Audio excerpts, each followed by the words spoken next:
बिस्मिल्लाहिर्रहमानिर्रहीम। मोहम्मद अरमान साहब, इन्होंने दिल्ली से ये सवाल पूछा है कि मौलाना, बच्चे का अक़ीक़ा बच्चे के नाना या मामा करवा सकते हैं या नहीं?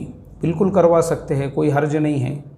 इसलिए कि हज़रत इमाम हसन व हुसैन रज़ी अल्लाहु अन्हुमा का जो अक़ीक़ा था वो तो अल्लाह के नबी सल्लल्लाहु अलैहि वसल्लम जो नाना थे उन्होंने ही किया था। तो इसलिए अगर बच्चे का अक़ीक़ा नाना कर रहे हैं, दादा कर रहे हैं, मामा कर रहे हैं, कोई बात नहीं है, बिल्कुल कर सकते हैं। नाना की अगर खुशी है तो मैं तो समझता हूँ उन्होंने नवासों के साथ में दामाद का और बेटी का भी अक़ीक़ा करना चाहिए। क्या हर्ज है उसमें? कोई मसला नहीं है, बिल्कुल कर सकते हैं। अल्लाह ताला जो है इससे मोहब्बतें पैदा होती है, रिश्तेदारियों में मजबूती आती है, ताल्लुक़ात बढ़ते हैं। बहुत अच्छी बात है, ये बड़ी खुशी की बात है माशाअल्लाह। अगर नाना अपने नवासे का अक़ीक़ा कर रहे हैं तो बिल्कुल कर सकते हैं। अल्लाह अमल की तौफ़ीक़ अता फ़रमाए। अस्सलामु अलैकुम व रहमतुल्लाहि व बरकातुहू।